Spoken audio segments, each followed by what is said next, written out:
Hello and welcome to today's special educational event, our Q&A webinar on creating secure hybrid clouds and simplifying compliance. Today's event is sponsored by Pivot3 and HighTrust. My name is David Davis of Actual Tech Media, and I'm honored to be the moderator on today's event. I'll be introducing our special guest presenters here in just a moment, but first, there's a few things that you need to know about today's event. We do have a $300 Amazon gift card for one lucky attendee on the live event today, and I'll announce the winner of that gift card at the end of the event. If you're listening to this, a recording of this event after the fact on demand, I'm sorry, the drawing has already occurred. Prize terms and conditions are available on our website, actualtechmedia.com. Now, we want this to be an educational event. Obviously, it's a Q&A event. We want lots of questions. We encourage questions. So use that questions box there in the GoToWebinar control panel, as much as you'd like, as today's presenters are answering other questions that have already come in from the registration form.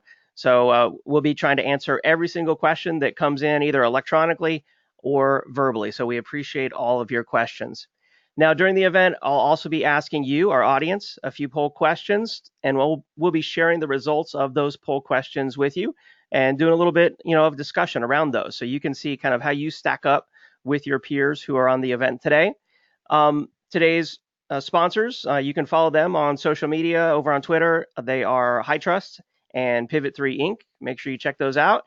And then finally, we have a number of different handouts in the handouts section there in your GoToWebinar control panel, and the speakers might be referencing those handouts throughout the event. Feel free to click on them. You can do that right now, and you can download them all and read them, offline or later at your leisure. We've got a great event today. I'm excited to introduce Mr. Mike Beaver. He is the Technical Marketing Director at Pivot3, and David Stiles, who is a Vice President of Business Development at HighTrust. Mike and Dave, great to have you on. Mike, why don't you start off, just tell us a little bit about your background. Thanks, David, and thank you to everyone on the webinar for giving up your time today to come and listen to us talk. And as David said, hopefully you'll answer and ask many questions. As David said, my name is Mike Beaver. I'm the Technical Marketing Director at Pivot3. I'm very lucky to be able to work with our key partners and key vendors like HighTrust in delivering that. Within the technical marketing team, I am responsible for creating our solution briefs, our white papers, and really finding a way to get the technical information into an easy, consumable format for our customers and our prospective customers like you here today. So please use the resources on the webinar, especially because it makes me feel good since I created some of them. Awesome. Thanks for being on, Mike. And Dave, tell us a little bit about yourself. Hey, Dave. Hey, Mike. It's great to join you guys. Always good to be on a panel with friends. My name is Dave Stiles. I am the Vice President of Business Development at HighTrust. I've been with HighTrust a little over a year, joining them as they acquired Data Gravity, where I was the CTO. HighTrust, we're the world leader in workload security solutions for your environments and your cloud deployments, and we're happy to be talking to you today. Look forward to a great interactive session with the great questions that have already come in.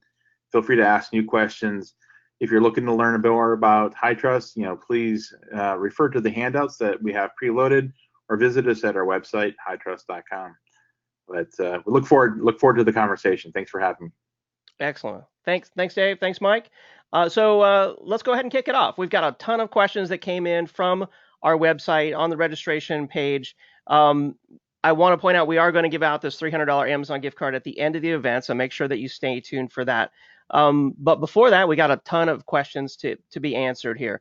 The first thing that we're going to do, though, is we've got just a few slides here where we're going to do some level setting. So I'd like to first introduce you to Pivot3. And Mike, can you give us a little bit of background on who Pivot3 is? Absolutely. And so Pivot3 are a hyper-converged infrastructure vendor. So for those of you who maybe are new to HCI or are just beginning your HCI journey, HCI really transformed the way that IT was delivered and the way that IT is now consumed. It took those three distinct aspects of the data center, the servers, the storage network, and the storage itself, and converted those into a single modular platform. And it uses standard commodity x86 servers to do that. And then there's a software wraparound layer. So that's what Pivot 3 provides. We're that software layer that sits and brings all of those x86 servers into a HCI platform. So we've been doing that since 2005, believe it or not, actually before the term hyperconverged was even created.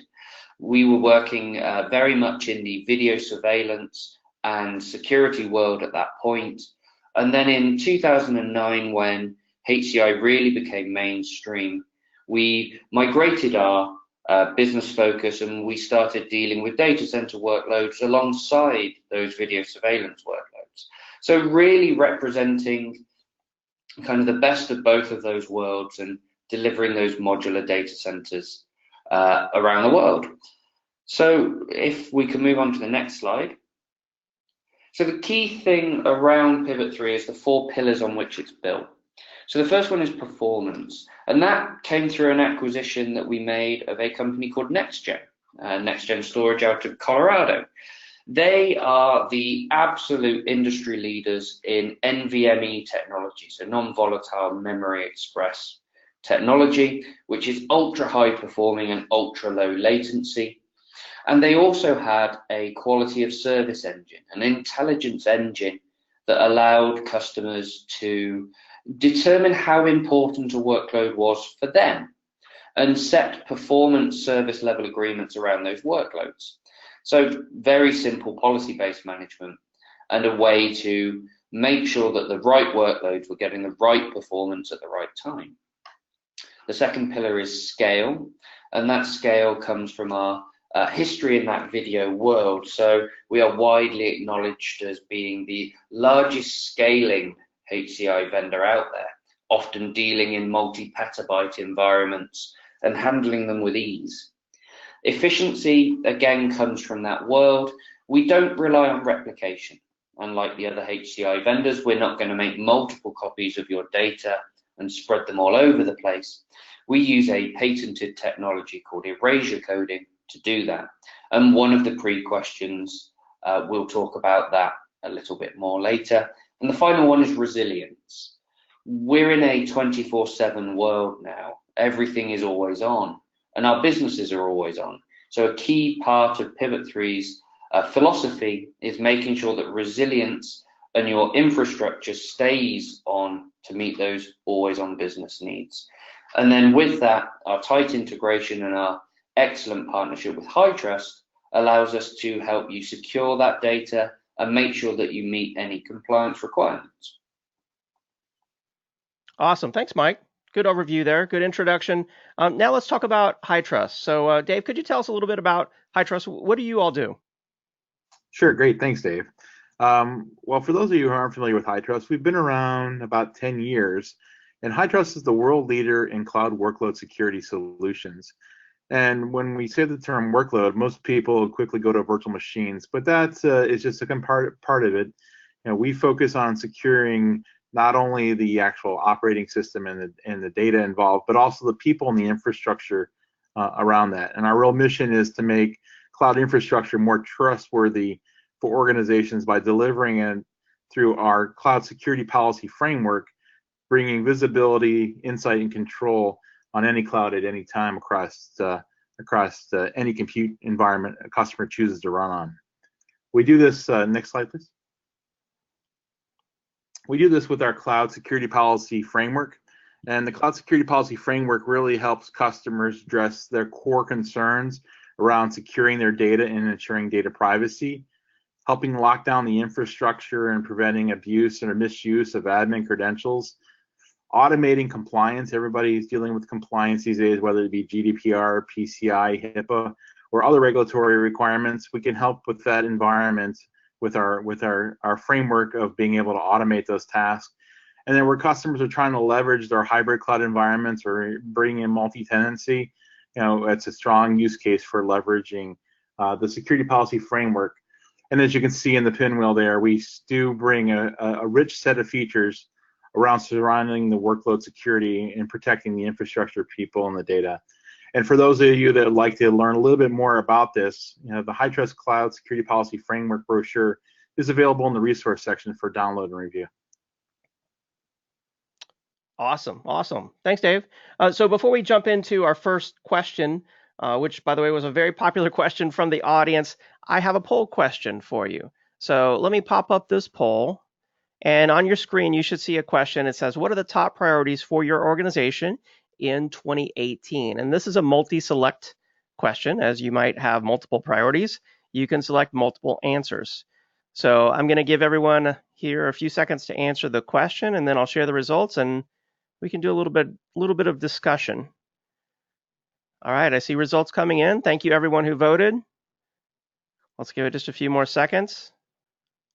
All right, looks like most everyone has voted. Let me share the results with you. And let's take a look at this. So very cool to see. 73% said security, compliance, and data protection, followed by data center consolidation and modernization. Mike, what's your take on this? Fascinating.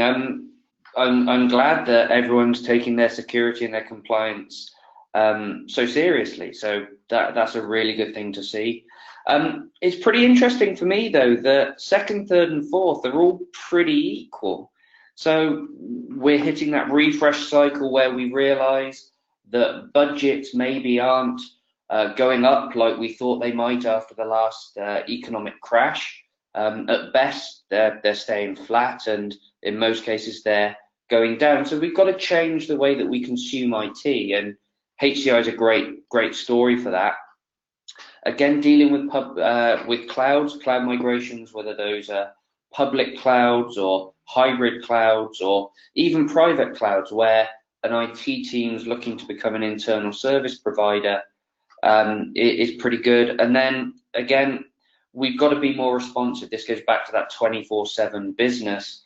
And one thing that we found really interesting around this was the role of shadow IT in business agility. And it pains me to say, but salespeople are some of the worst culprits for this. If they don't get access to a service that they have decided they want incredibly quickly from their own internal people, they'll simply go and buy it out on the internet. Now, if that's a lead generation service, for example, it might be the case that unwittingly and unknown to the IT team, that customer's gone, oh, right, okay, well, there's a service that will tell me who else works for an organization I'm targeting. So if I upload our customer database, and it'll match it, and then I'll get loads of new people to go and talk to. And you've just given away all your customer data because you've no longer got control of it. So all those things tying together make a really interesting picture for what we're talking about. And then the clear leader of wrapping security and compliance around that becomes even stronger. And especially for our European audience and for everyone who's just been through the pain of GDPR. So good to see those results. Excellent. Good background, Mike. Thank you. So with that, we're going to jump into our first question. What do I need to know about hybrid clouds? And so obviously the audience wants to know, what is a hybrid cloud? How does it work? What are the benefits? And a lot more, because there's a lot more to it than that. So Dave, what's your take on this? Yeah, it's a great question, and we did see it come in quite a bit. And obviously the webinar here today, we hope to be able to answer this for you. But I really look at it as they provide the best of both worlds. A customer can get elasticity that a cloud offering can provide them to extend and expand their data center on demand without maybe needing to put in a large capital purchase. Especially in those times of the year where cyclical operations come into play. But being able to balance your security posture and your needs as well also comes into play. There are some environments where using the cloud for disaster recovery, business continuity, or for new applications with less of a risk profile are perfectly acceptable. But if you're in a financial services institution, some healthcare regulatory requirements where moving that data to the cloud or and at least the public cloud are never going to be acceptable. So you need to have the balance of of a private public cloud partnership, and a hybrid cloud makes perfect sense for those environments. Okay, cool. And Mike, what about you? What's your opinion on hybrid clouds? I largely echo Dave's comments. The only thing that I would really add to that, and if we pop the slide up on the screen there, is that you need to be smart. Your hybrid cloud, if you're using a public cloud, has already got a great degree of smarts, because if you're looking at something like Amazon, you are buying a direct machine image. So you know what you're getting, and you're buying a performance level, and you're buying a set of metrics that you're paying a monthly fee for. And it's important for you to make sure you size those properly and that you optimize those images. We hear stories all the time of people who treat their cloud very much like they treat their on-prem. If I've got 100 terabytes available, I'm certainly going to use it. And all of a sudden, a massive bill appears on the desk for you using that amount of data in cloud. So being smart around your public cloud in that respect is very important. On your on-premises aspect of your hybrid cloud, that smart also needs to apply, but needs to apply even more in a HCI environment. Because HCI, really, when you aggregated all of those resources together, you created one giant bucket of performance. And if you put every single application you have, or you run a number of mixed workloads in that bucket, then you've got no control mechanism. You've got no way of making sure your mission critical application has more availability of resources than your lower performing application, especially at the storage level. So making sure that you have the ability to apply that control and differentiate between your applications and your workloads to make sure your critical ones get the performance they need and your non-critical ones can take up some resource, but get scaled back if your critical applications need a bit of a boost, becomes very important as well. So that constant learning and balancing and optimizing of those systems is absolutely vital. And then finally, the ability to know which platform's better to run on right now. The ability to move those workloads, as Dave said, if you've got a cyclical workload.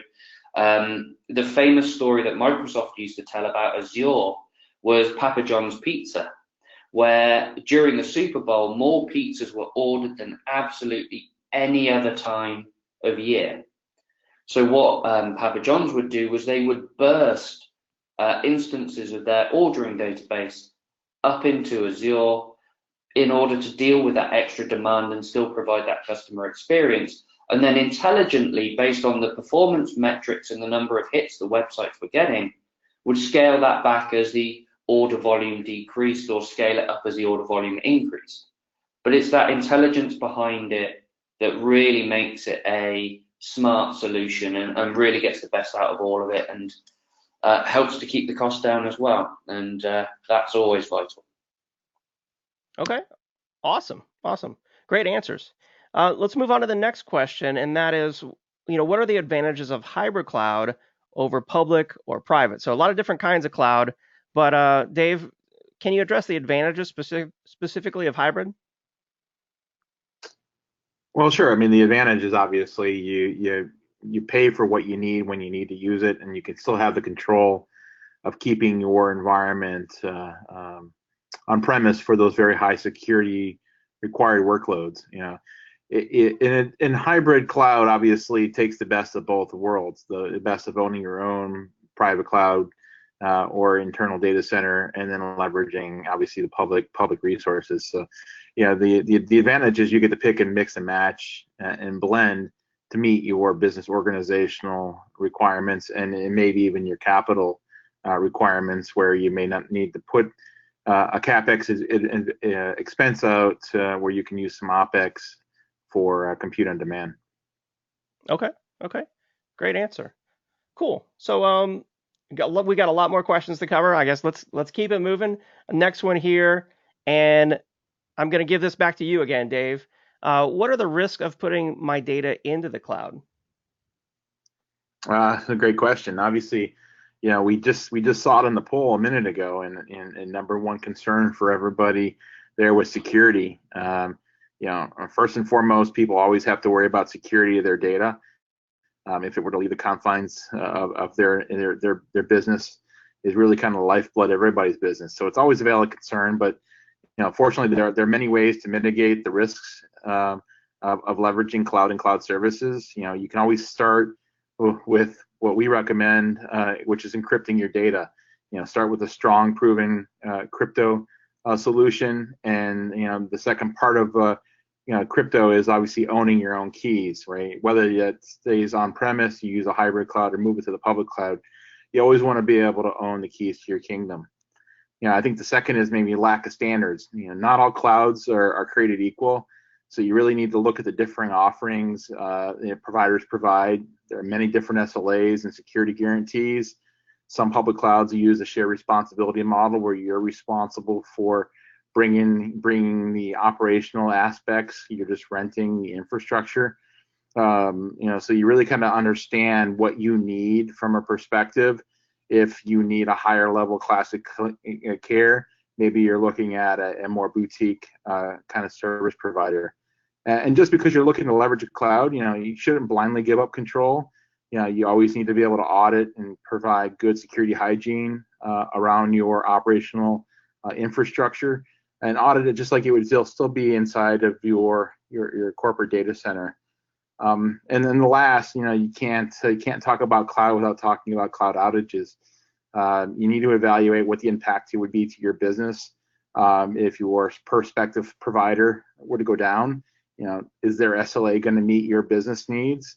Can you withstand an outage? For how long? You got to really evaluate the cost impact of the business. If you're leveraging cloud to host your data and it's not available. So it's just some of the things you need to consider about when you look at a cloud. It's not saying cloud is bad, but there are risk benefit cost analysis and business impacts that you have to make a decision, just like you do with any other technology. Yeah, great answer, Dave. It's important to be aware not just of the advantages, but also of the risks associated with not just cloud, but any enterprise IT decision. So the next one here, I thought was a good question, and I'm going to hand this over to Mike. The question is, are there any gotchas that we might encounter with other vendors or things that we need to be aware of? Yes, many is the answer. It was a great question because there are lots of different ways to approach it. First and foremost in my head, though, will be the resilience that you're going to get. As Dave just mentioned, on cloud outages, there are different ways of protecting your data, especially on premises.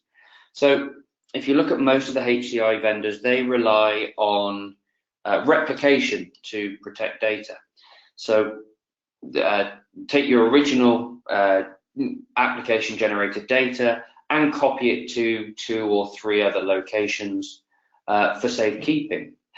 But that means increasing the footprint that you have on-prem, it means increasing the management overhead, and it also means that you have to be very careful with your management and how you migrate data around.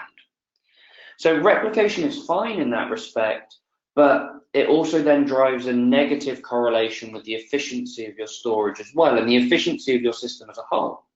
So for every copy, you exponentially decreasing the amount of storage that you have available. So that would be my first point of view. The second one would be quite wary of form factors. There is something massively appealing about being able to get 4 sleds in a single 2U chassis and have 4 nodes in 2U for that ultra dense. But just be aware that that chassis now becomes a single point of failure, and most architectural best practices for whatever products you're looking at suggest that you don't have any single points of failure in your infrastructure as well. So that chassis, as much as it can be written off as having dual power supplies and things like that, the physical tin itself is still a single point of failure. So I'll talk about that in that way. And then finally, be very, very careful about data reduction technologies. Now, note I say data reduction and not deduplication, because they all have their place and they all have a method of working. So deduplication can be fantastic in the right environment. So most data, if you look at it, is either already compressed or doesn't dedupe particularly well. And look at the process by which the vendors are actually applying that data reduction technology. If it's post-process, then you have a bit more of a challenge, because it's very resource intensive and you've got to have all of the original capacity to write the data in the first place. What you then have to do is, at a given point in time, sift through all of that data, looking for those duplicates, and then retidy up the storage in the background. So I'm not really getting that much benefit there, because I'm losing resource that could be used for production applications to do a data cleaning technique that's making up for the fact that I'm architecturally deficient in terms of applying that in line. So there are some challenges there. Now, all of that then combines together up into your cloud aspect, because you have a decision to make. Do I keep the same level of protection on premises as I keep in my cloud aspect? Do I need the same 3 or 4 or 5 or even 6 nines of availability that I have on-prem in the cloud? What am I really using the cloud for? And then finally, if those vendors and if those vendors in particular bundle other applications into their offerings that offer you a chance to migrate data into the cloud, just be careful with the licenses that they are offering and the capacities of those licenses when they give you that original cost. So just a few things to be wary of. I mean, to be honest, we could fill an entire hour just with that particular topic. So I'll stop there and let us move on to the next one. All right, great insight, Mike. Thank you. The next question here is, what are some of the best practices around cloud security that we need to be considering? Dave? Yeah, this is a great question. If you're going to go use the cloud, obviously you need to start with your due diligence. Choose the right provider for your business needs. Do you have compliance requirements in your environment? Some customers do. You can't just choose any cloud, right? If you need, in the medical industry, you need a HIPAA compliant cloud. If you're going to do payment processing, you're going to look for PCI. In Europe with GDPR, there's geosensitivity locational requirements. Does the cloud provider that you're looking at provide security assurances, or do they give you a compute region that you can work out of? Once you've made that due diligence decision and you've chosen a cloud, then you have to start looking at who can access and how do you harden and secure your environment. Follow the best practices. There are numerous guides on how to implement and secure with proper role-based access control, and then continuously monitor and enforce to make sure that your security and access is being watched over. Protecting your data, obviously should be ground zero. Everybody should be encrypting your data. You should own your own keys. If you're leveraging things like S3 or blob stores or some form of compute on demand storage, make sure you've secured those repositories properly. There's not a day goes by I don't pick up a security magazine and read about some form of data leakage or data loss, just even due to improper security of information. And that it goes from the smallest companies to some of the largest in the world and governmental organizations. The only way to really truly ensure that you're moving the right data too is understand your data. So classify it before you move it. And make sure that you're choosing the right place for it. And then you just have to continuously monitor and defend. Good security hygiene doesn't happen in a bubble. It doesn't happen once. Turn on the forensic logging tools. Most of the public clouds have a really good offering for being able to track and integrate into SIM tools to watch user activity. Amazon's really great at letting you leverage some of their machine learning capabilities to detect anomalous activity and proactively audit. You have to ensure that you're continuously watching your environment. you really don't want to let your guard down just because you're leveraging a public cloud. Doesn't mean the security practices that you would do inside your environment go away. If anything, you have to kind of extend that, knowing that all the way through. And there's obviously many different ways to attack that. We happen to excel at this with this specific area at High Trust. If this is an area of concern, feel free to reach out to us. Excellent, Dave. Thanks. And I want to ask Mike here about the Pivot3 Intelligent Hybrid Cloud Engine. What is that, and how could it help someone who's considering migrating to hybrid cloud? It's really the start of machine learning for HCI. It's one of the areas that Pivot3 really excel in, is that determination and understanding what's happening in your infrastructure at any given time. Now, as much as every single IT administrator out there is a genuine superhero, keeping control of complex environments and dealing with fires on a day-to-day basis and putting them out and delivering great user experience and not nearly getting even 1% of the thanks that they deserve, they can't be everywhere all at once. And as your system scales and as it grows, and as you start to incorporate public cloud or cloud service providers, if you're using a more regional service provider, then you've got to stretch yourself even thinner. And this is where Pivot3's intelligence engine can really start to help out, because what it will do is, through a simple policy-based management scheme, it'll look at performance and protection and security and compliance for you. And it will start to help you understand what's going to run best where. So it will start to help you orchestrate your environment that says, well, maybe during the month, my backend processing will live on site because it runs there and it needs to run there. And it's not really working too hard. But come month end, it's the most important application in my infrastructure. So I'm going to shift some of my lower priority applications up into a public cloud for a few days and just run them there, because the performance is acceptable for what I need and the cost is acceptable for the performance I'm getting. And that way my batch processing application has more resources available to use to make sure that it runs at the best of its abilities, and I process all of that data as quickly as possible, especially if it's related to invoicing or a line of business application. So it's really starting to apply that intelligence to where the world is.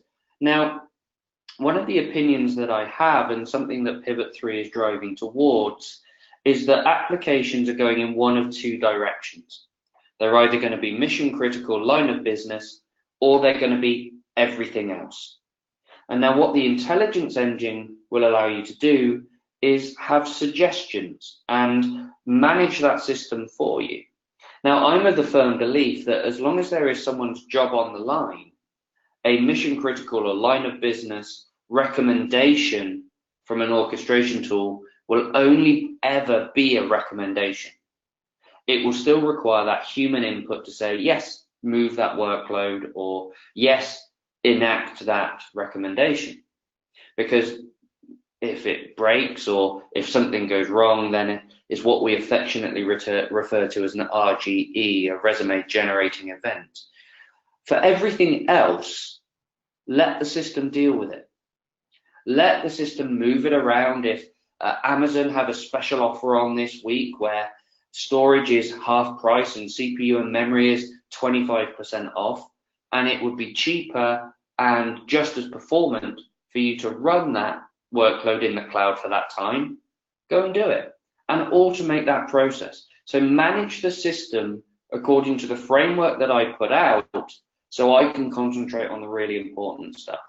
And that's where this is driving towards. As we can't be everywhere all at once. We can't manage everything all at once. So let the system learn and let the system really take some of that away from you and drive you towards that.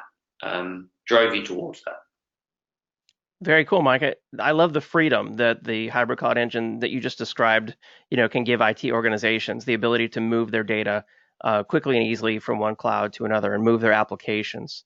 Cool stuff. Before we move on, I've got another poll question for the audience out there. I'm going to pop that up right now. The question is, what's your objective for leveraging public clouds? And this is a multi-select question again. You can have multiple objectives for using public cloud: data backup, disaster recovery, business availability, greenfield applications, or greater scalability or agility for your business. So I'll give everyone a few seconds to answer that question and share the results with you. All right, looks like most everyone has voted. Let me share the results. And Dave, I'm curious, what's your take on this? Yeah, I mean, it makes perfect sense to me. Most people are leveraging, the cloud for some form of protection, data protection, business availability, and data continuity. It's great for long-term archive, obviously, with the cost impact that's there, and it helps you contain or conform to the 3-2-1 rule of good data protection. Scale and agility, coming at 38% is very much about what we see in our customer environment here at High Trust. About 50% of our customers are looking to get the leg up and being able to work a little bit faster, and obviously always looking for ways to scale their business on an OpEx model while being able to move fast. So it doesn't surprise me, and it's good to see that kind of a lot of the trends that we're seeing are still holding true. All right, so let's go back to some questions here from the audience. The next question is, which public cloud service is leading in terms of integrating security into multi-cloud and hybrid cloud architectures? AWS, Azure, Google, IBM. Dave, what have you seen around this? Well, that's a good question. Obviously, it really depends on which cloud you take out of that list there. Microsoft, Google, AWS. They all embrace what we call the shared responsibility model. It really is kind of demarcation line, right? The public cloud provider, AWS, for example, they own the infrastructure, the physical network, the hypervisor that's abstracted to you, and you rent that service from them. And you, as the customer, you own your own workload or operating system environment, the apps that you're going to run on top of that, the network infrastructure that you're going to build to allow access and egress in and out to that environment. So you're responsible for that part of the security. So just because you're leveraging a public cloud offering doesn't necessarily mean you're going to be getting everything from an integrated security perspective. AWS does offer some additional tools in their vast number of applications in their catalog to provide security. I highly recommend people leverage some of them. Things like CloudTrail, being able to audit your activities across your environments and your IAM accounts. If you're concerned about being able to track and do learning on data classification, if you're using something like our product on premise, you can use Macie in the cloud there to get that same kind of functionality. But if you do need a cloud where you're being more security conscious, there are customer clouds out there that meet with customers and build security-minded offerings. IBM Cloud in this offering is one of them. We actually partner with them here at High Trust to build the IBM Cloud Secure Virtualization offering. And it is a true hardened cloud that leverages encryption, well-defined security policies, compliant-driven environments for your environment that gives you the benefit of a public cloud or a hybrid cloud with security based on focus. And if you're looking from some of the new offerings, a lot of the public cloud providers are partnering with other companies. Take what VMware is doing with AWS, VMware Cloud and AWS, for example. You have the ability to take those same tools that you're leveraging for security and controls of that software-defined data center on-premise and take it into a hybrid model and leverage it there. But from a security perspective, you really need to look at what your needs are and understand that you're going to still own some of the responsibility for the security model. That's a great point. I mean, the public cloud does 100% of a lot of things for you, like running, your instance in the cloud, your application, but security is a shared model. So great clarification on that, Dave. So let's move on to the next question here. This came in, what are the best security practices for security in AWS cloud? Are security groups enough? I've seen many firewall and security services for cloud. Dave? Yeah, I mean, it kind of just builds on the last question we just covered, but because it is that shared responsibility model, yeah, I mean, security groups are a good start, but they're definitely not enough. There's a reason why there are hardware vendors that make firewalls that offer a virtualized version in the AWS marketplace. Why companies like HighTrust provide our encryption engine and our key management control for the cloud. You need to build that security into your environment and lock it down just like you would on the premises.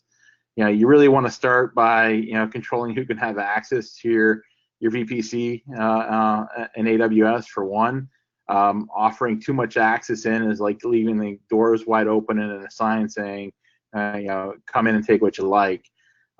We see a lot of customers that forget to limit what IP addresses can come in and administrate the environment. So secure your SSH environment.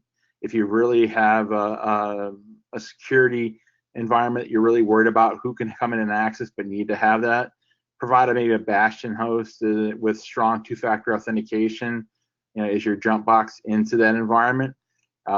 Multi-factor authentication and two-factor authentication should be the default, should be the only allowed authentication mode for most customers today, unless you have a really good reason for staying with passwords. I talked about it in a couple questions back, but CloudTrail auditing, I recommend that everybody enable it for every account across every region that you operate in. Leverage tools like HighTrust Cloud Control to enforce proper security controls, role-based access limitations down to the users who absolutely need it.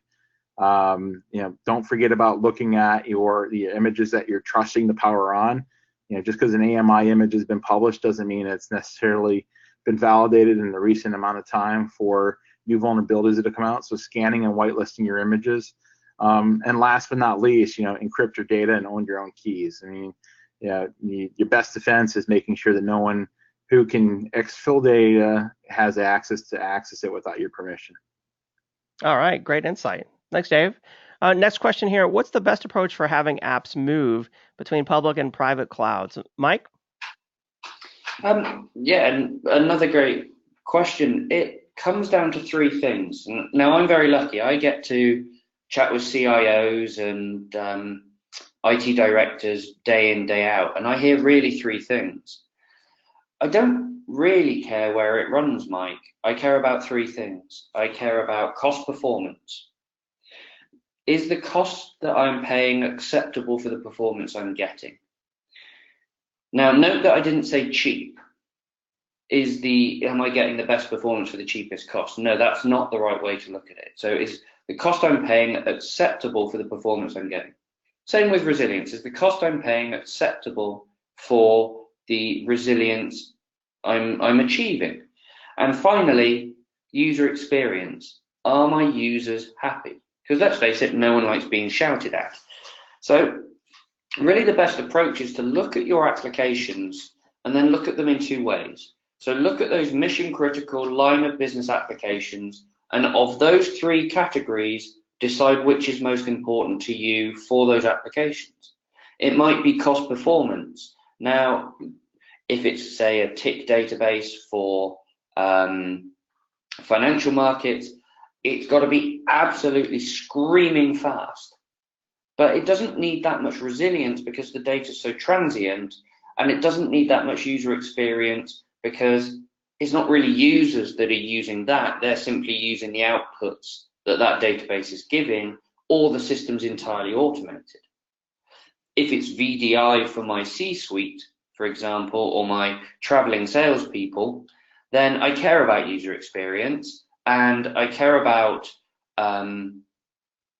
resilience.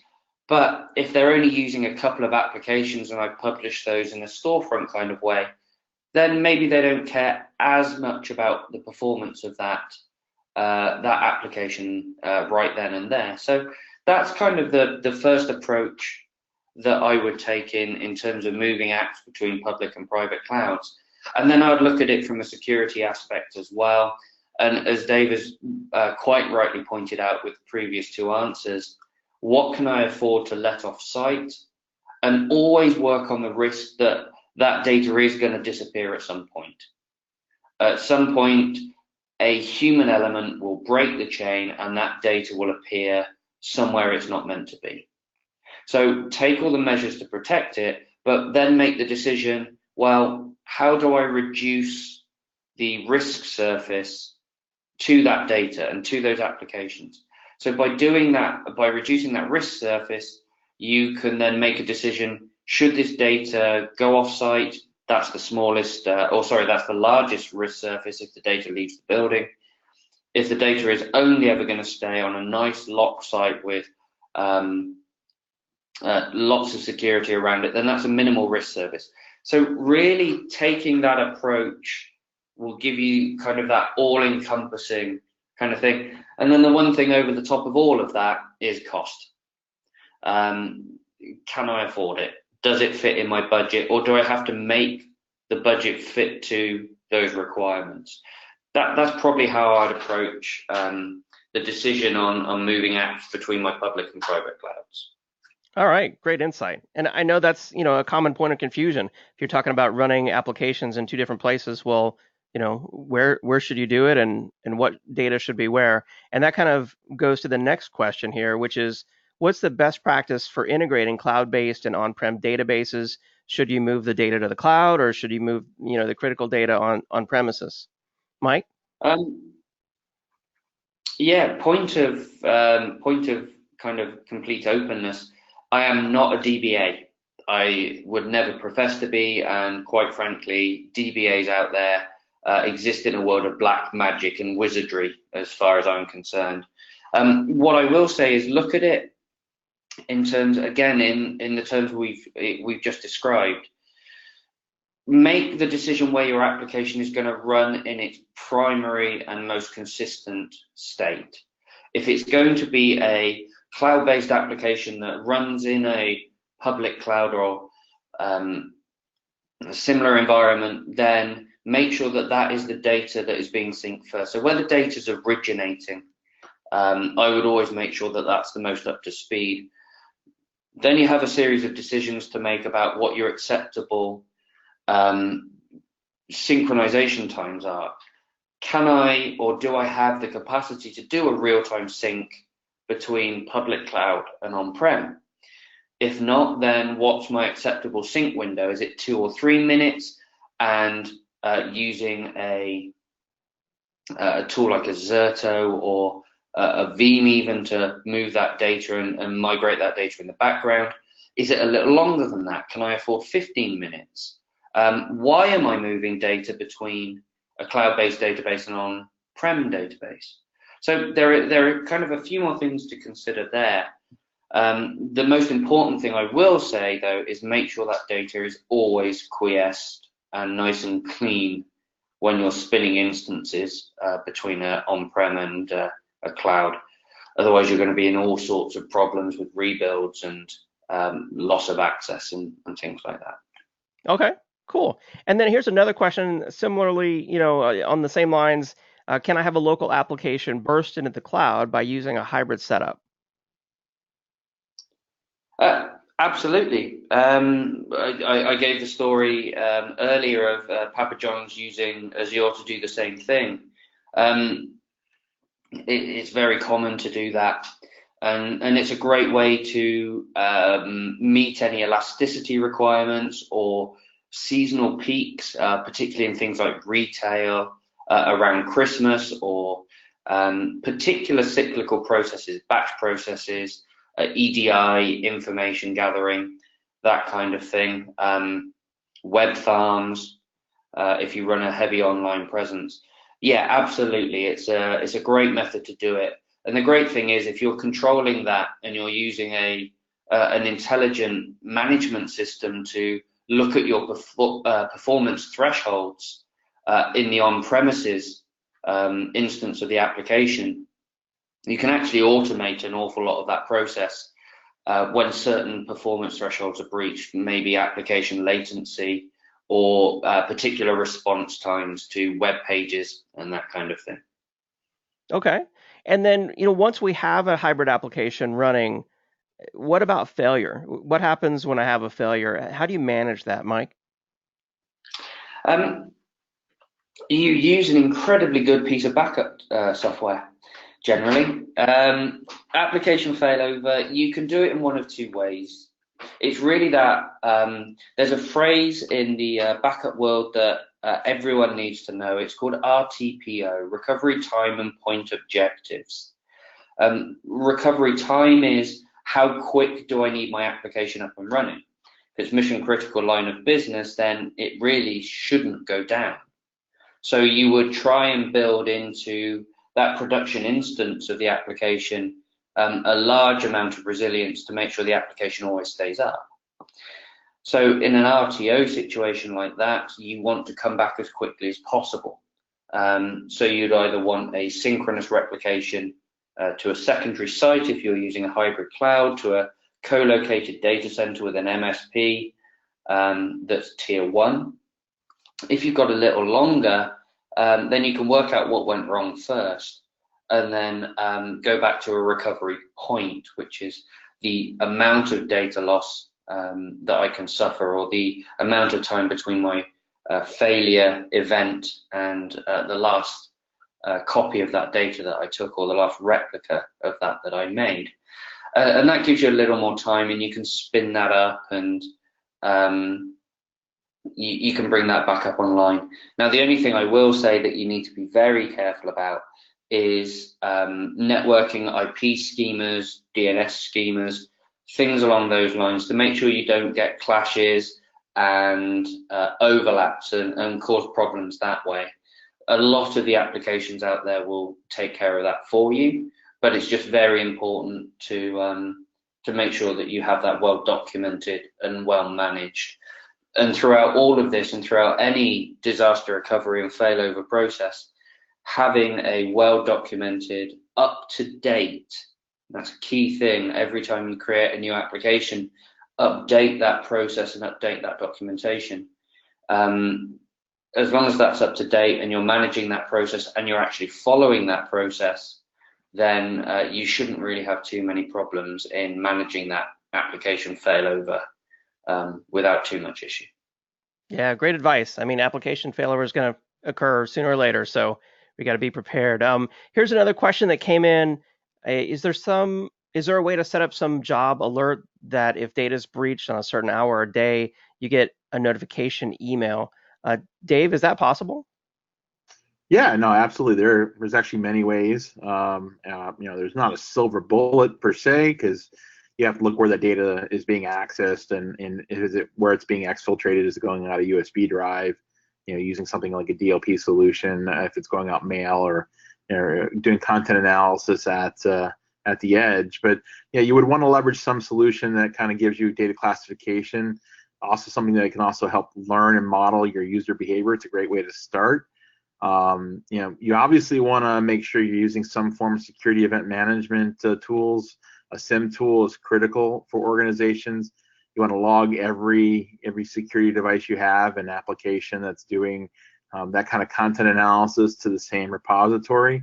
It gives you the ability to correlate exactly what's happening, get your alert, whether that be email, SMS, push notification, and you want to be able to always do a determination of root cause analysis. And then if you can take it a step further beyond just email notification, you can leverage orchestration to be able to take proactive action. A good example of this would be HITRUST Cloud Advisor. HITRUST Cloud Advisor, we provide a rich tool to help you quantify and classify your data. We watch user activity and be able to model that against that. And then you can go through and take proactive action, be it an email, disabling a user to stop them from continuing to take action against data exfiltration. A lot of different actions, but it's a great question. And yes, there are ways to do it, but look at your actual requirement and need, and take a look at something that possibly gives you notification with action. Very cool. Yeah, it seems like a must-have for any hybrid cloud. Let's move on to the next question. We're running low on time here. Mike, you might have seen this question before. How does your HCI solution differ from other vendors like Nutanix? Really, this goes back to what we spoke about at the start. We've got a slide on this on the next slide. There are two key differences in what we do. The first of is the erasure coding that we have. Now, Pivot 3 is the leader in erasure coding technology. We have a large number of patents around this. Now, erasure coding is a more efficient and more resilient way of doing data protection when compared with a replication-based architecture like a Nutanix or a SimpliVity or a Hyperflex or the other vendors. So what that really gives us is better efficiency and a better degree of protection. Now, the second piece, if we pop on the slide again, the second piece is that cloud intelligence and that quality of service. It's that control mechanism to guarantee application performance. So really making sure that the right applications get the right performance at the right time, whether that's through storage performance itself. And that's more than just an IOPS limiter. IOPS limiters are fine, they have a purpose. However, IOPS are not what kill applications. Latency kills applications. So Pivot 3's quality of service manages latency, IOPS, and throughput simultaneously. So by combining those three aspects of storage performance, you get a much more robust and a much greater level of application performance SLAs, and you get to guarantee the performance within your infrastructure as well.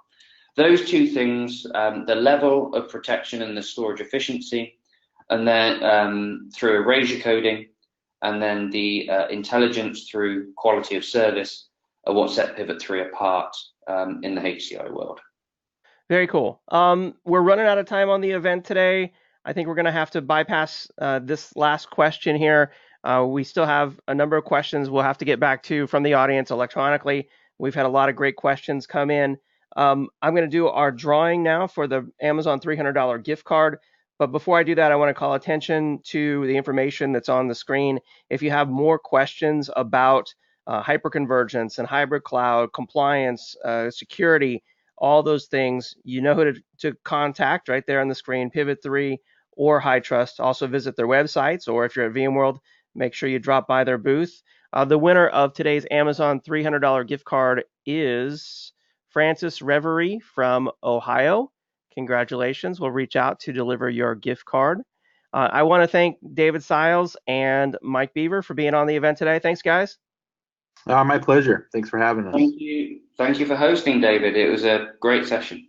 Yeah, very insightful. So much knowledge being provided today on the Q&A event. It's been a great time. I hope everyone out there in the audience learned a lot and enjoyed the event. I know I did. Thank you to Pivot 3 and HITRUST for sponsoring today's event. I hope everyone has a great day. Bye-bye.